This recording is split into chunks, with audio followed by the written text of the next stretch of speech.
episode number 12. Welcome to the Teaching Bites podcast, our unprofessional development resource to take your teaching to the next level. Here are your hosts, Fred and Sharon Jaravada.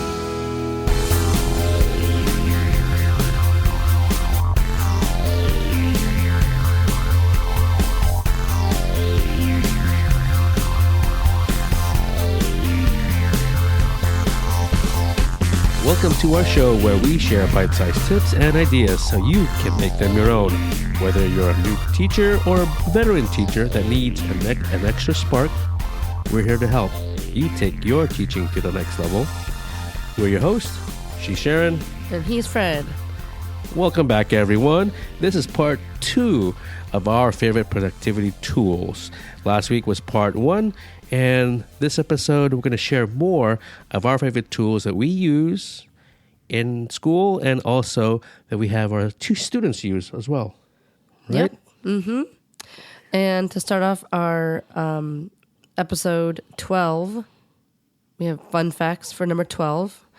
And I had 3 I couldn't eliminate, so I had to use all of them. But these are pretty interesting. These are the top 3 you found. So how many people do you think have walked on the moon?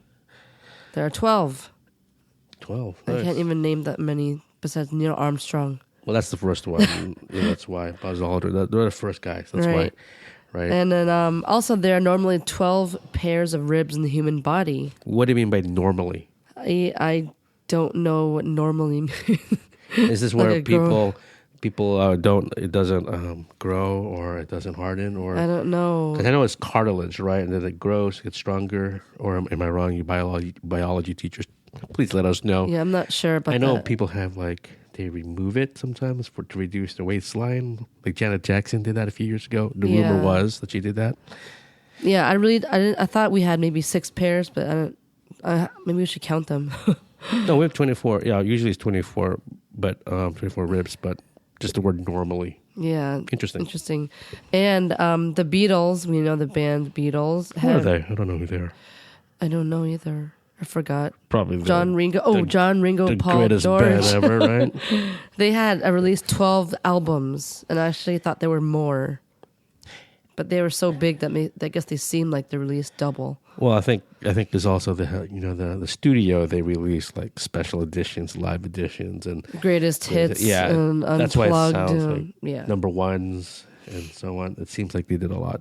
I mean, they did do a lot. So, right, but we have something special to talk about.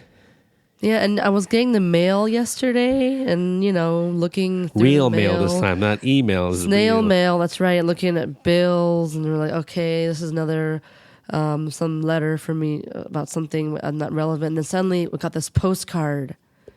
And I'm like, wow, it's from Iowa. And this guy named John, he wrote us a postcard. A real postcard. And he really loved our podcast, Our Teachers Learners. Go ahead and read what it says. Yeah, he says, really enjoy your podcasts. In response to the question posed, Our Teachers Learners, and then he puts a quote.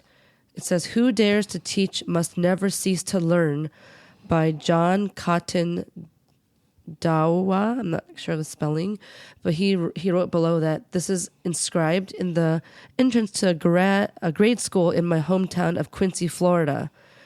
And we're just in awe still of this. Very, very, very touched about this. And John, you took the time to do this. No one does this anymore. Right? No one really does send postcards. Or at least the people I know, they don't do this really. Right? I mean, I listen to a lot of podcasts and I really appreciate what they do, but I haven't really written a postcard to them, a thank you note. Which, John, you have inspired me to do that also. So thank you. And look for a one from us. Thank you so San much, Francisco. John. Really, really appreciate it. Very honored. Very, very honored. Thank you. This is going up Amazing. to our wall. Yeah, thank you, John. All right. Okay. So, Fred, what are your favorite tools you use with your kids? All right. So the favorite tools, real quickly.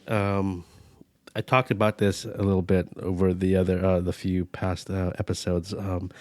My favorite tool to use especially I'm in is makerspace type of area. Lego robotics in particular. Lego robotics, that's for the students from grades 4 and up, 5 and up, really, we use that. But we also have something called the Cublets robotics by Mod Robotics. So robotics is a huge part of what I do in our Spark studio. Right, so I have a question. There's a lot of terminology, STEM, robotics. It seems like there's so many robotics camps. Can you just give me like a sentence about what robotics is for listeners that don't know what it is? I mean, we know it involves robots, but why would it be a great tool in school? Okay, so robotics is very important. What I've learned over the years that it's a way to take a thing, you program it, or you take a bunch of materials together. Like in this case, it could be Legos, Lego techniques, or cublets. They're like cube sized. They're like cubes. You literally stick together magnetically, but you take materials, put them together, and you program it with some kind of program, JavaScript, Python, and all those technical terms, and you can make it do something. Usually, you could control it by radio control, Bluetooth control, or you can actually program it with the language, one of those languages like Scratch and so on, and learning how to use sensors. Robots basically can't do anything until you tell it what to do, and it has sensors, so it can sense like temperature, it can sense distance, it can sense light, right? Light also, the ambient light. So those really help. It can gather. It does gather data around the environment. A few years ago, we sent a weather balloon.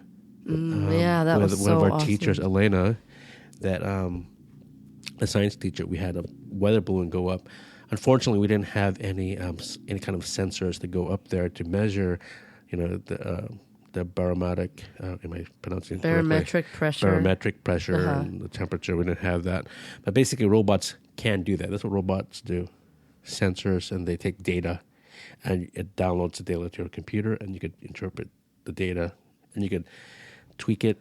Plus, you could see real time, like the efforts that you've went through to do it, because it will respond in a certain way, and then you'll see. Just like how you do in Scratch, you make it move 10 steps on the screen. You take a robot, you make it go 10 steps out in the real world. Yeah, and kids see it all over, like the drones and.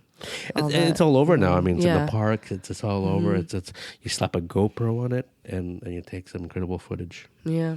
Okay. So Legos and Cublets. We're gonna have the links down in the show notes. The next thing, moving on. My favorite app or my favorite tool, really, and I say this all the time. It is the camera. We use iPads in my school. We also have MacBooks, and they have cameras on them. And the camera, it's an amazing tool. A camera's been around for over 150 years or so, 120, 30 years already. In the classrooms, people had flip cams, people had digital cameras. Flip camera. Yeah, and now they're on your phones now, right?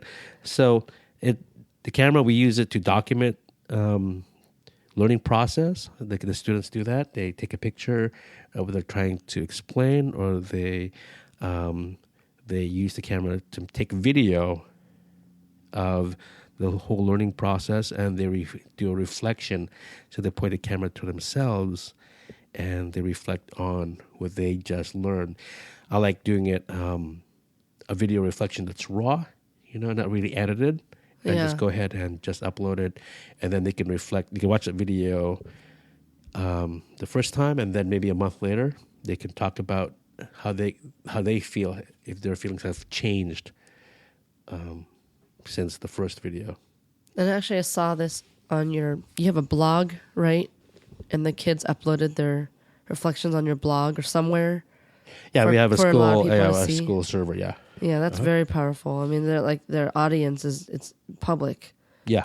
So How do the kids respond? In public? Oh, no. The ones I showed you it's strictly for a school. It's our school Google Sites. Oh, okay. So you need to log in with a school email.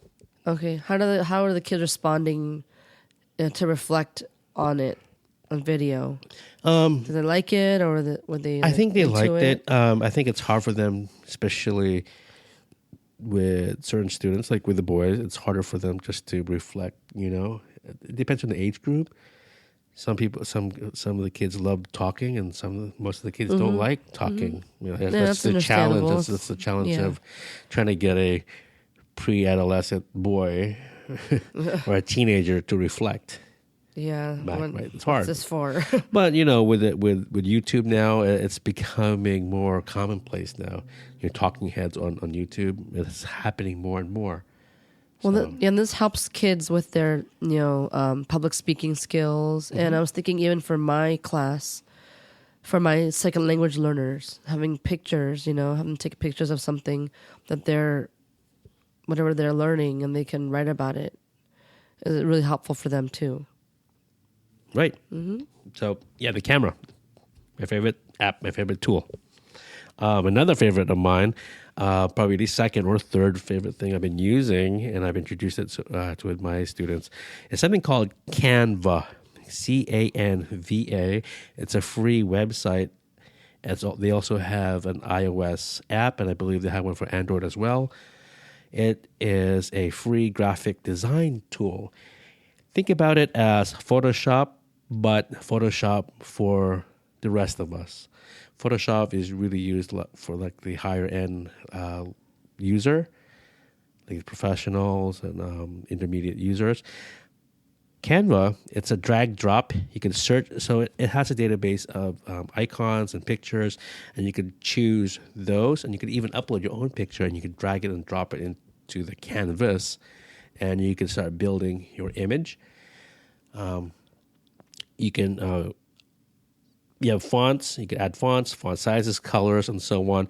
And so you can make banners. You can make different sizes of Pinterest cover board or whatever you call it. Oh, boards. You have blog post pictures. You also have business cards. Right. You can also make that. You can also, and these are pre-made sizes, so you can just choose like a blog post, or you choose a Facebook post, or a LinkedIn size, or even a Pinterest poster or whatever board they call it. Or Facebook cover photo. You could, right. Yeah. So it's already predetermined. You pick that, drag and drop. You search for an image, upload an image, drag, drop it in there, move it around. You can filter it. Just like on Instagram, you can filter that with the colors. You can play around with that, the focus. And it's free. It's amazing. But the way they make money is where they charge for like stock photos. So you'll see them, I think most of them, if not all of them, the ones more higher quality or the stock photo type pictures, they usually cost $1. So you can make a really beautiful image that has graphics and that has text for free, really. But if you really want to add more of the stock photo, then at least $1 each image, and special backgrounds, and Yeah, of course, it's understandable. Mm-hmm. So, how do your kids use it? Do they have their own email account to log in? So, yeah, it's good. That's a good point to bring up. They log in themselves. Canva is recommended. It's only usually. It is definitely. No, let me take that back. The services of Canva, just like most internet services or websites, is 13 and over. And the students can log in, at least my 8th grade boys can log in, and they can do, and our 8th grade girls, they can do and create their own images with that. So at least 13. How do you get around that for teachers? If you have younger students, check your policy with your school's internet policy. You could always log in yourself as a teacher, and you control it, and you could have your students build it for you, build their graphics, but it's going to be under your email. Right. So they have to talk about respecting each other's work, because it's going to all be on there. Right, and as a teacher, you could always change the password. Yeah, true. That helps. Mm-hmm. So teachers out there, use Canva, try it out. It's great. Make sure if you have students under 13, make sure you have one login that you control and you monitor them as well. So yeah, and actually, by the way, we use Canva to make our cover photos and all these podcast images. Right. So it's free. It's great. It's really fun. It is fun. You can spend hours changing the color, the fonts. It gets, you can waste a lot of time with that. Yeah, there's a lot of options. Yeah. All right, Sharon, what are you going to share today? All right, so third graders need to learn their keyboarding skills. So in the past, I've used DanceMet typing, and it's really fun. There's like cartoons and animals talking to you, and it's a good sequence. But it doesn't keep track of progress like typing.com does. And what that means is that students use their Gmail accounts to log in, and it keeps track of their levels they're at. It looks at their time, their words per minute accuracy. That's important to save their work. Yeah, right? Yeah. And I just do it 5 minutes at a time. I don't say, let's do this for a half hour, Right. And if anything, I'll do it once a week, but it's not as much as I want to. But it's important, Have you seen an improvement since you've done this typing with their other projects? That's a good question. I see some kids really trying hard to stay on home row keys, but some kids are kind of slipping and starting to hunt and peck. Mm-hmm. And I remind them, and I don't want to be too hard about it, but right, and to turn them off to it. I see adults; they're pecking also. I know. So it's it's not keyboarding. It's keyboarding, and it's not efficient. If it's efficient, I mean, this is the QWERTY keyboard, and it's supposedly not the most efficient way of keyboarding. It's Dvorak or whatever, something else. And we also have touch screens now. So true. All right, my second tool is BrainPop and BrainPop Junior. Moby. Moby and Tim and Moby. Tim and Moby, and what's the girl's name? I forgot, but that's Junior. BrainPop Junior. And they have BrainPop Espanol also. They do. And actually my school, we have a license for it, and it is amazing because kids, they love it. It's fun. There's closed captioning on it. I use that a lot, closed captioning also. Yes, me too. You taught me that. And it's great for all curricular areas. The featured video is free. Otherwise, there's some things that if you don't have a license, you cannot access. I use it for front-loading concepts, reviewing them as well. And I also have a bookmark on my blog or on the computers for the kids to go for choice time. And there's extension activities are available for different learning styles. So, if you're learning about the trees or something, there's a way to show what you learned by drawing or writing about it or building a tree or, there's a lot of great ideas. But my kids always love those quizzes. Yeah, can we do the quiz, please? You do it by a class quiz. Class quiz. Right. They love it. They do love it. It's My so kids fun. love it also. So why not? And they always like, we got 7 out of 10 wrong. Yeah. He gets upset. Right. But they love it with 10 out of 10. Yeah, but it's fun because I feel like the way BrainPop, they curate all this content. They're really clear about the concepts. It's very short, to the point, and they have like great vocabularies, entertaining and like engaging. It's fun. Mm-hmm. So Definitely one of the best not? things out there. Mm-hmm. They've been around for a while too. Do you know how long? I don't know. I mean, I met Moby. I know you did. And Isti. I think Isti 2007, 2008. I forget which year, but I met Moby. Pretty cool. Yeah. Mm-hmm. And this tool is actually a template that I created. It's actually featured on our Teachers Pay Teachers page under the title Building Vocabulary Power. And I call it word work in my classroom. So a lot of teachers have like dictionary work, like write the word, write the definition. And I know how important vocabulary is for kids. And I decided to do this template So kids can add words from their weekly vocabulary lists, or anytime they find a word they don't know, I tell them they need to look it up, so they can increase their knowledge and help them with their reading skills. And what this template has, it has a space to write the definition, which is the most commonly used definition. Of course, the word and the part of speech like noun, adjective, or verb. It also has a space for the example sentence from the text, from where they got it from, and a place where you can put the example sentence from the dictionary. And then finally, the most favorite one is a picture or symbol of the word, which is created by students so that they can remember visually what this word means. And how do you have them create it? They draw it. They draw it. So I feel like if you have all these modalities to help them remember the word even better than just here's a definition, boom, and they make it their own. And the template is actually, I give them one, and then they have to make their own after that. Because sometimes the bit boxes are limiting, or the circle is not big enough. So I want them to make, it could be similar, but have enough space for what they have to do instead of always trying to stay in the box. So I love it, and the kids are like excited about it, and you use that every week, right? All the time. I mean, it's part of their binder, And actually, I have a blog post about my binder I made. I have the kids make for the first week of school on our teachingbytes.com site. So those are my tools.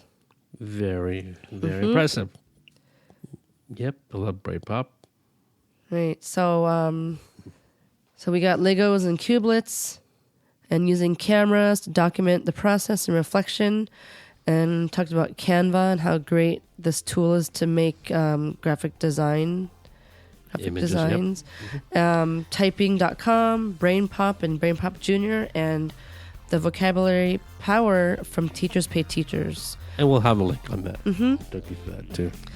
Right. So let us know what tools you use too with your kids. It would let us know. Really be awesome. So anyway, thanks for joining us. Please subscribe to our show and leave an honest rating and comment for feedback. It'll help us make our show better and allows our show to be discovered by other educators like you as well. And again, visit our site, teachingbytes.com, to subscribe. And we have a Facebook page as well. So, all right. All right, guys. Thank you very much. See you later. Bye. All right. Peace.